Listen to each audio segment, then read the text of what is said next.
I feel like I was just here. Well, welcome to Facilities First, episode 15. The first, we're going to have a lot of first, actually. This is my first back to back show that we've ever done.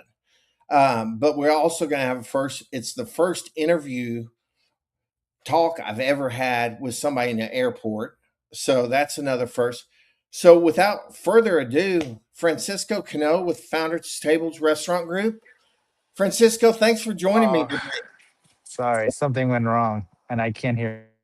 You can't hear me? Oh, jeez, this is so bad. I'm This is sorry. I think I might have to. I don't know what happened, but I can't hear anything right now. okay. Well, this is a great thing about live is that you can I troubleshoot. can't hear anything. Having some. I'm sorry. I think I might need to You want to drop off and rejoin come back? again. Okay. Yeah. All right. So I guess you get to hear me for a little bit, talk about life and everything. Um, One of the things that we were talking about with our last guest in back in the green room was why I started this show, and it was because of relationships.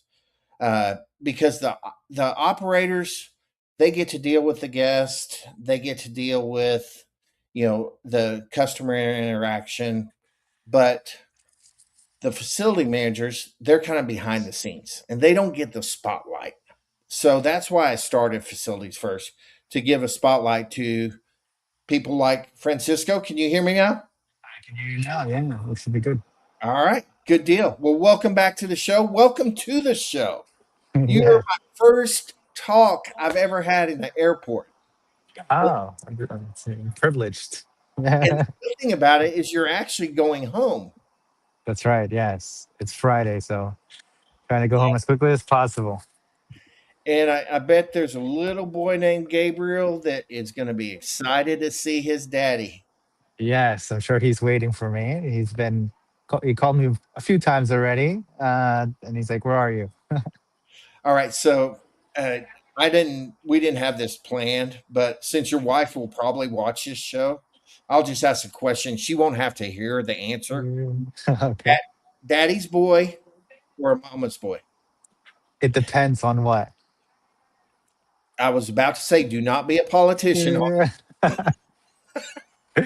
No, but it's true. Like when he gets hurt, like I'm not a very like if he falls down and gets hurt, I'm like, yeah, just get up. Right? Like that's my kind of, I was like, yeah, Yep. you'll be fine.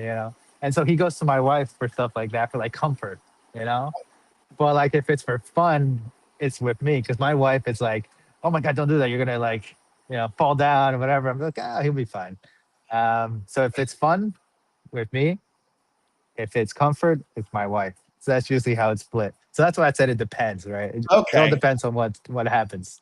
I'll give you that because throwing a 1.5 year old up 3 feet in the air and catching him and making your wife almost have a heart attack, that is kind of fun. I agree. Yeah, exactly.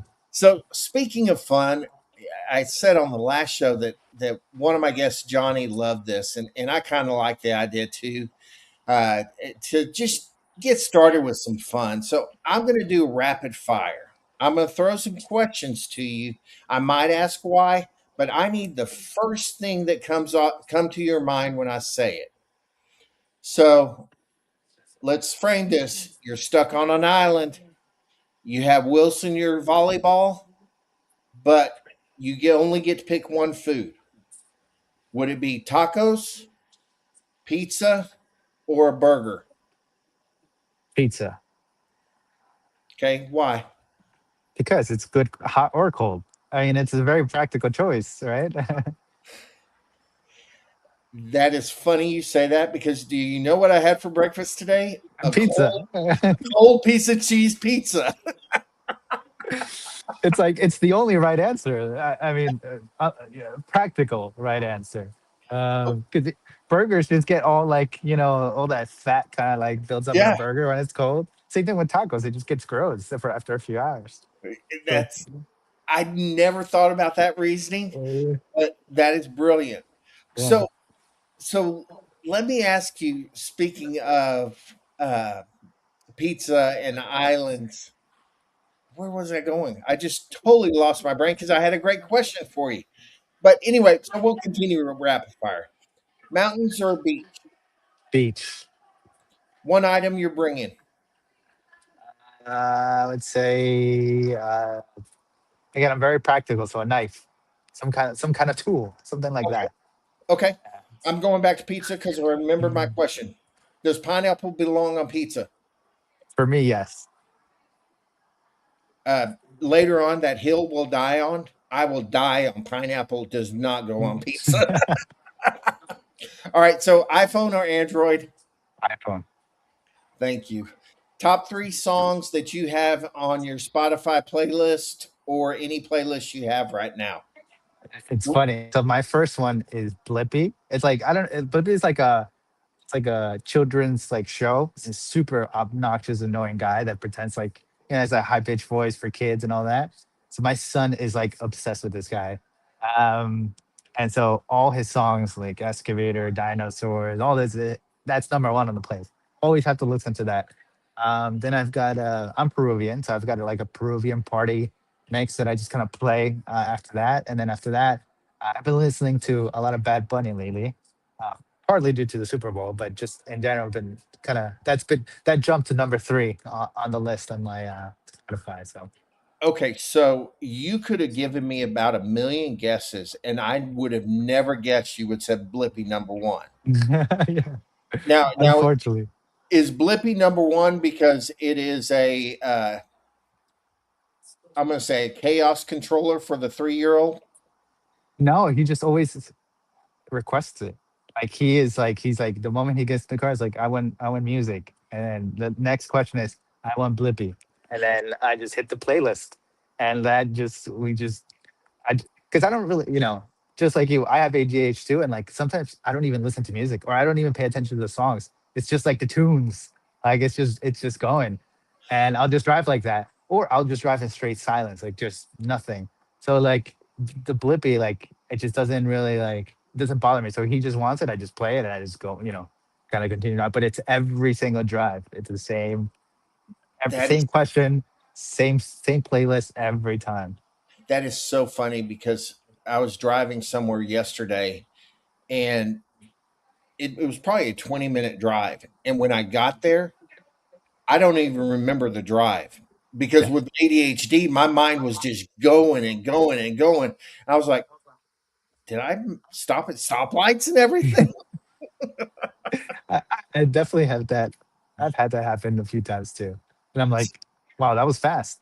Yeah. Like, Let me yeah, ask you this. Have you heard, and we're not going to turn this into ADHD therapy, but have you that's the heard, next podcast. yeah, exactly. Have you heard of 8D music? No. Okay. After we get off, Google it Okay. and put your AirPods in and listen to some stuff. So It's, I don't know if that's similar, but on Spotify there's like a focus playlist, and I've used that. So, but I'll take a look at the AD and see yeah. how that compares. So now that we had our fun with ADHD and Blippy, we're going to go on and move on to Founders Table. And a lot of folks may not know, but when we were talking, I think it's super cool the concept. Can you kind of tell us what's the concept? Yeah. So there's actually three now. It used to be two, but now, as of a few weeks ago, there's three concepts within Founders Table, within the group. So the first one is Chopt. So Chopt is a salad chain, focusing on salad, wraps, warm bowls, just very healthy, clean eating. Uh, and the majority of the stores, the majority of our stores make up Chop. Then you've got Dos Toros, which is kind of similar, like a Chipotle, kind of like a California style burrito, kind of like that West Coast. Um, and again, fast casual, kind of everything. You go up to order. It's very similar like Chipotle. That makes about, very small portfolio, about like 20 or so, let's say 2021, give or take. And then we just acquired another brand, which, to be honest, like I have a somewhat of an understanding of it, but I'm still kind of learning. But it's called Protein Bar. It's very similar like Todd, a lot of like healthy foods. But they also do like smoothies, like protein shakes, kind of like to fit that demographic of like eating better, um, Okay. and working out and all that good stuff. So again, I don't know too much about protein bar because it literally just kind of happened a few weeks ago, but that is kind of like the latest concept. And one of the things at Founders Table is they invest a lot in companies that are founder led, like profitable founder led businesses. And all the founders are still very heavily involved in the company. They provide their input on a lot of things, from the food to locations and stuff like that. So it's pretty cool to see, and it's also kind of interesting to get like that perspective that sometimes you lose. Like at a KFC, you don't even know, or like some other larger chain, right? Like the founder long gone, right? Or whoever, you know what I mean? Like you lose that element of like the original, what's important to the brand or whatever. So it's been pretty cool to see that it's kind of stuck around for a while. So. Well, congratulations on Protein Bar. And then, when we were talking about it, I I always joke. I tell people I'm from Texas, and to dumb it down as much as you can. And I kind of called Founders Table restaurant Shark Tank because y'all still have the founders involved, but y'all are giving an opportunity to scale. And so that is a neat concept, and I've been ever since we talked about it, I've been fascinated by it. So, how did you end up at Founders Group? Before I was working at Founders Table, I worked in facility like the grocery store facilities for a company called Lido, which is kind of like very similar to Aldi, similar grocery store, very kind of like the like private label, kind of smaller grocery chain. Uh, so I was doing that, kind of worked my way up to a senior manager at at that company, and then it got to a point where I was a bit unhappy with what I was doing. I was, my work life balance wasn't good, so I was just looking to make a change, and literally like that popped up and I ended up was like, you know what, like I'm just gonna apply. Like I didn't even know anything about restaurants. I didn't even know anything about like I didn't even know anything about the company. I saw an opportunity and I was like, I need to get out from what I'm doing now, and I just took it. And yeah, it's I wish I could tell you like, oh, I had this, I researched it, or I had this great vision, or but it was just simple as that. I saw the opening, I clicked it without even having any background because I was unhappy and I needed to get out and go do something else. So Well, I won't say anything about impulsivity or anything because I mean we're not impulsive as ADHD people at all. yeah. So when we were talking, you also told me that when you went in, it was it was really kind of cool because you were able to create and kind of build your own facilities department. Tell Yeah. me about that. Tell me the rewarding parts. Tell me the pains. Tell me what it was like. Yeah. So I was the second facility manager, or like the second facility person to join the company. The first one didn't really work out too well. There was really nothing, it was just kind of, it didn't really work out. Then when I joined, there was nothing. Like, it was post pandemic. So, restaurants obviously got hit pretty hard at that point. So there was no like PM program. It was all kind of chaotic. There was no system in place. And so when I came in, kind of like one of the first things that I focused on is finding a good platform that we can kind of manage things, manage work orders, manage preventative maintenance, get back on preventative maintenance, figure out what companies work, what doesn't. So I just started from the ground up. I didn't even know what grease traps were. I didn't know what dishwashers were. I didn't even know like a lot of these major brands like Hobart and TNS and all these like I didn't even know they existed until I started working there, and it's just kind of trial by error. And slowly but surely, like I started. All right, well, this failed. So one thing about me, and and I think I learned a lot of it from Lito is my ability to troubleshoot. It's like especially when you don't know, when you're the only one and you can't ask someone for an answer, you find the answer. You're basically forced to find the answer yourself. So it was just a matter of like, all right, well, this failed. How do I prevent it from happening again? Well, I'm gonna do boom, boom, boom, boom, boom, and I just started like that, and then I slowly kind of built a team. We had some technicians that did work for us in New York City. And then as we started getting more stores and we kind of got a platform to be able to manage work orders, which we use Service Channel, um, I hired a coordinator. But one of the things that I focused on is like, I don't have any restaurant experience. So like, you know, I don't fully get it Yeah. compared to like someone that's worked inside, that's done the dishes, done the customer service, done the actual prepping. Like, I don't fully grasp that Yeah. concept.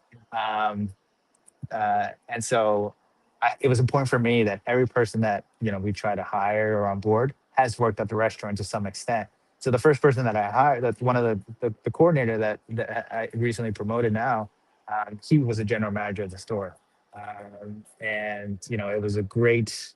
He didn't have no facility experience, but for me, like I told you, like I also didn't have any a restaurant experience, so it's all about building that kind of foundation and you know showing him like, all right, well, if this didn't turn out, this is what you could do differently, or this is how you kind of troubleshoot it. You can always ask me questions. And ultimately, like one thing that I always kind of tell my teams is like, you, you know, you're always kind of under the gun. You're always under pressure to deliver something quickly, especially to prevent a shutdown, right? Quickly, efficiently. So, as long as you make the decision with the best intentions of for the company and for the store and et cetera, then it's hard to kind of say that that was the wrong decision at the Yeah. point because you tried to make the best one. So that's kind of how I kind of lead my team and kind of help them grow. And it's worked out really well. Like I'm very proud of the team that we have. We're all very responsive. We're all very efficient, and we kind of have to be with the amount of stores that we have. Like we can't really rely we can't really have any opportunities, any gaps in the process. So yeah, So that was 4 years ago, I'm correct? yes, that was about 4 years ago. 4 years ago. How many do y'all have in the portfolio now? Not including protein bar. I think we were up to like 115, 116, give or take. So 4 years ago, Francisco starts a facility, basically starts his own facility company.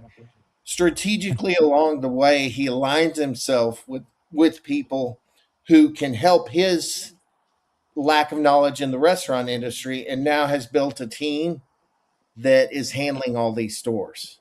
And when we talked about it, we talked about one of the things that we've done at Hero is built a restaurant specific group of operations people because you said it yourself is it's great to be able to talk to the operator and talk in their language and understand exactly what's going on. And the restaurant people do have a certain language. If somebody says weeds in public, they think it's weeds in your yard. But for us in the restaurant industry, it's because you're behind as a server or a bartender or as a cook, and you need to catch up. Yeah, exactly. So And yeah. go ahead. No, I was gonna say, like, yeah, like we talked about yesterday. It's like a lot of people say they understand the restaurant, but not many people truly get there unless you've actually lived through it. Yeah, Um, it's easy to say that. So, yeah, I always joke that I cringe myself, and I'm not even an operator anymore. But I cringe when I walk up to a store and I see that little crayon written piece of paper that says store closed. yeah, Those two words are a facility manager's nightmare. yep, And it's revenue. yeah, And that's one of the things I don't think the public understands about the facility managers and the behind the scenes that y'all do is every time a Chopt is closed for an hour, that's an hour worth of revenue that you lost. And you're responsible for that. You're responsible for getting it back up. So kudos to you for building that support system, that team, and and recognizing from the outside coming in is a sense of urgency is important in the restaurant industry. absolutely, yeah.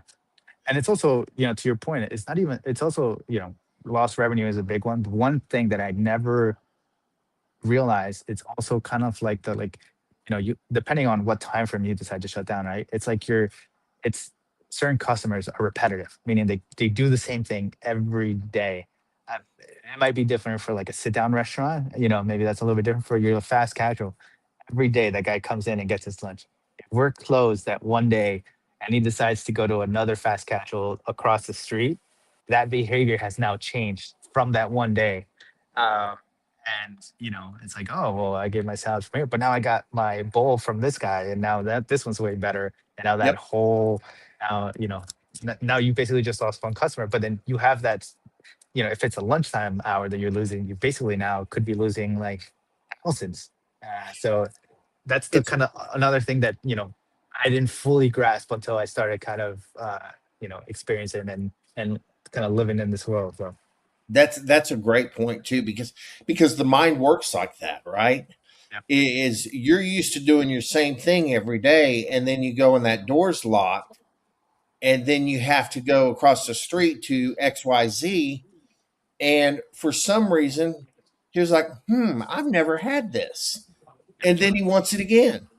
Well, you've lost revenue. So yeah, that's a great point, the psychological aspect of it. yeah. So let's talk some facilities. We've had some fun, talked about your leadership and building the team, but what does a good week look like for you from a facility standpoint across all of your brands? I think a good week. I think like this week has been a pretty good week something when things kind of like the wheels are just rolling, and any emergencies where I have to kind of get involved with certain vendors. As, like I think when I have to like call people or follow up, or that's when kind of I would say, you know, it starts to get bad. And it doesn't happen very often. I think we've got a good network of people. We've worked with a lot of people for quite some time.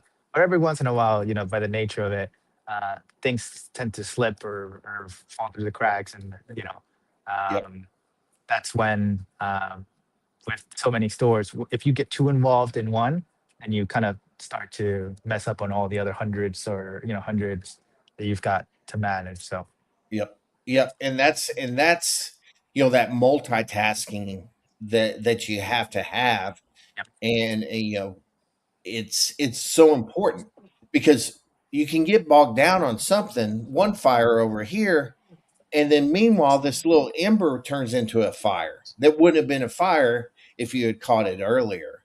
yep. So what are the top three issues that you continuously seem to deal with in your stores? um, I'm going to call them repeat offenders. Yeah. So one is, and again, this is like part of me kind of learning by trial, is pump. So, I have stores in New York City, a little bit different than like, kind of like your standalones and like anywhere else. But in New York City, you've got a lot of like wire, condenser water cooling units. Some of those have pumps that are tied into them and very kind of mechanical or very technical pieces of equipment. And I've had a lot of trailers with them in the past year. Just a mixture of like not knowing they're even there or not fully understanding how they work or not fully understanding how they're supposed to be connected. So that's been a pretty big one.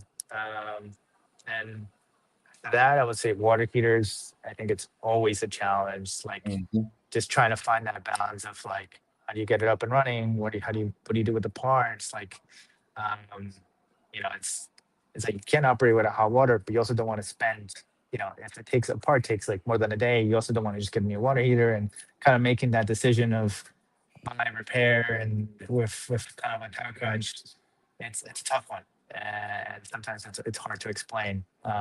So that would be my number two. And number three, I would say is finding good hope.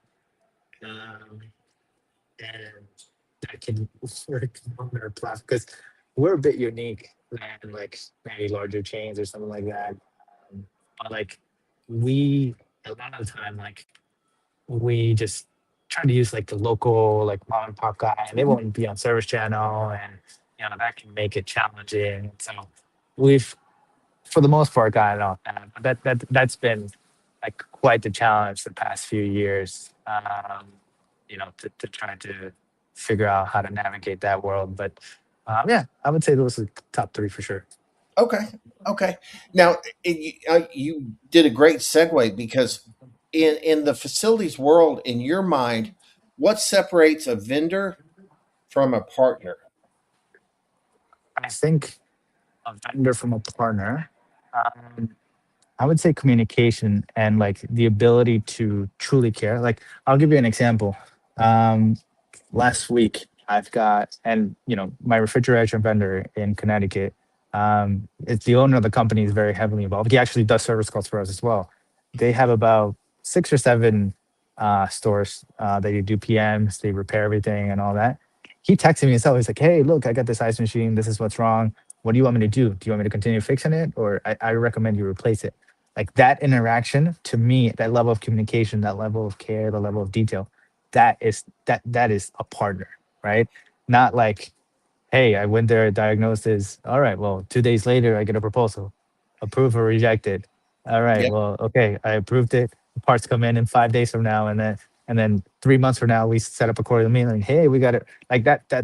That to me is a vendor. Like a true partner is how I explain it. Like that guy going out of his way. Like I will never have any issues with anybody calling me or texting me. Like, hey, this is what I'm doing, or even text. Like I'm always open to, because that's also a way you learn, right? Like talking to the technicians, understanding like how, what they're doing, how they're doing. Like I was talking to a tech like a few hours ago about what he was working on in one of the exhaust fans and understanding how he does it.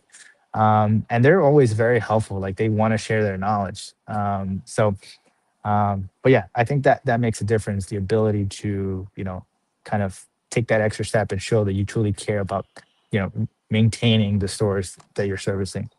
Yeah, I mean, as a partner, and anybody I work with, they're partners Hmm. because it's real easy to just throw them a quote for a $14,000 new ice machine, but it's a little bit harder to say, listen, Francisco, I've got a stopgap that can probably get us through another 12 months, maybe 18 months, or we can go ahead and invest right now.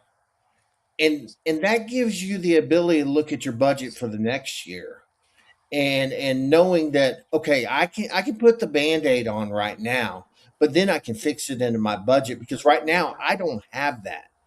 And when we at Hero, I tell people we have a fiduciary responsibility to work with our partners and give them those options.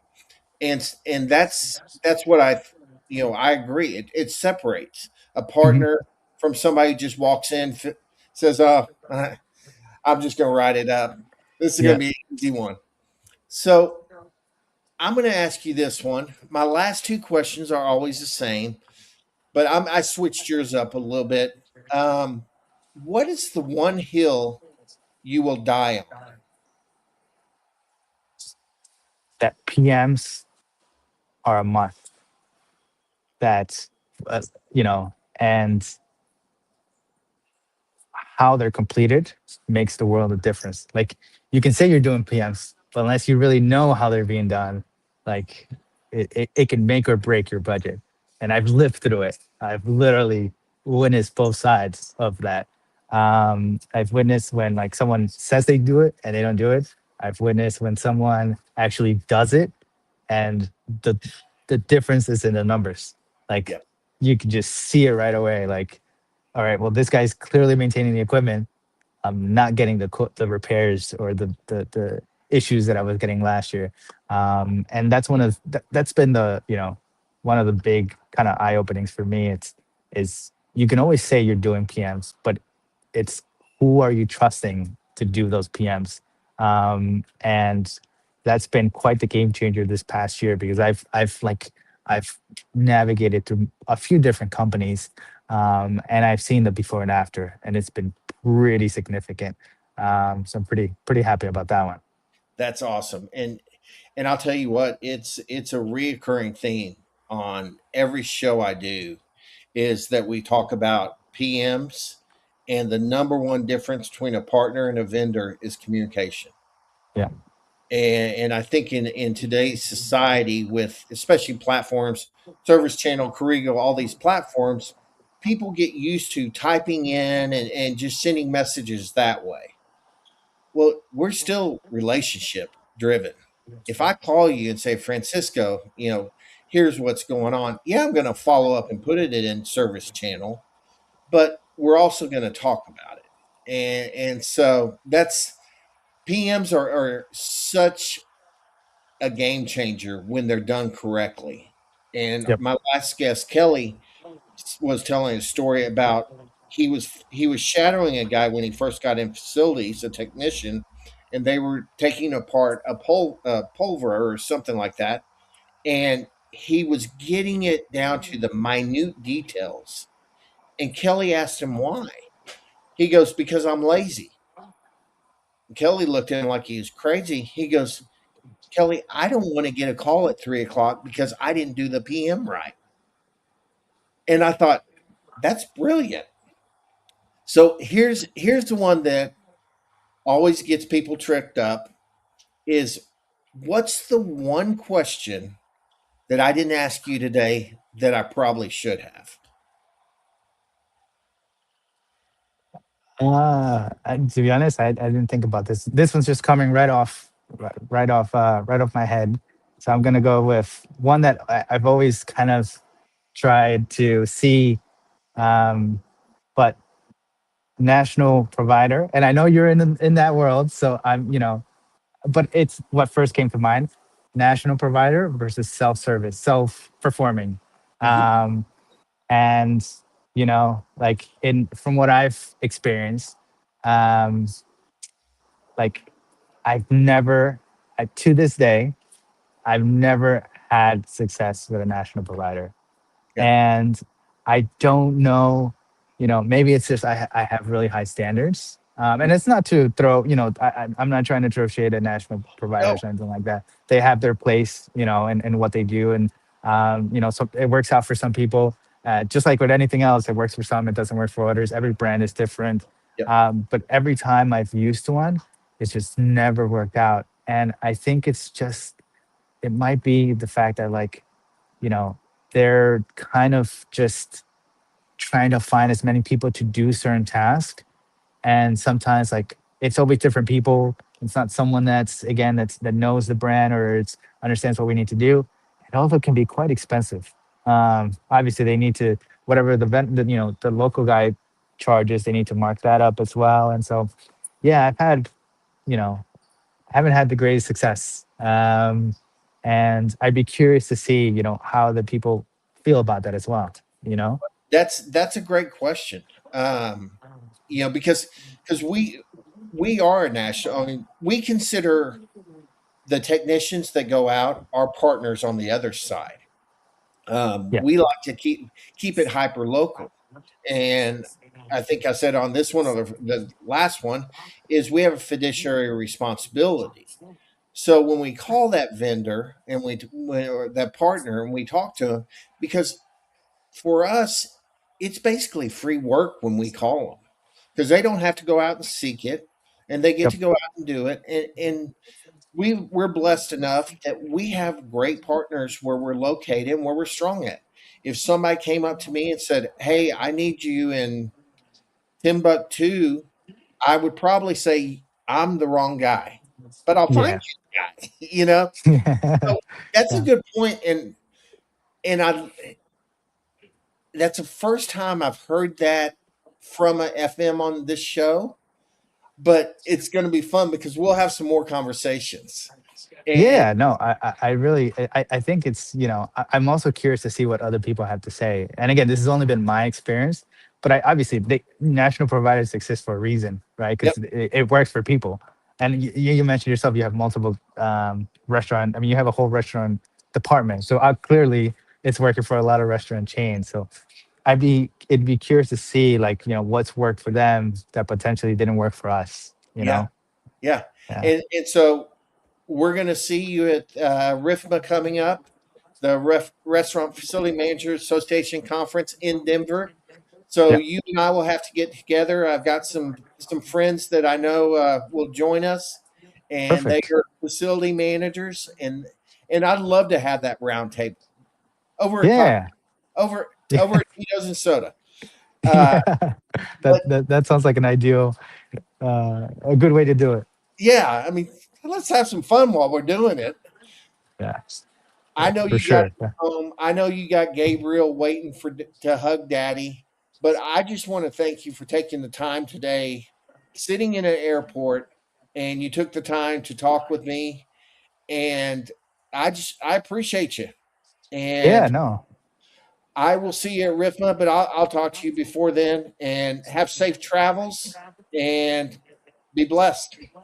No. Thank you. Yeah. This was great. Enjoyed the questions. Enjoyed the back and forth. So look forward to the next few episodes, and I'll see you in Good Riffma deal. as well. Good deal. Well, everybody, that is a wrap on the first back to back, the first airport interview, and show number 15 for Facilities First. I'm Paul McCarthy. This is Francisco Cano, and we're signing off. Bye.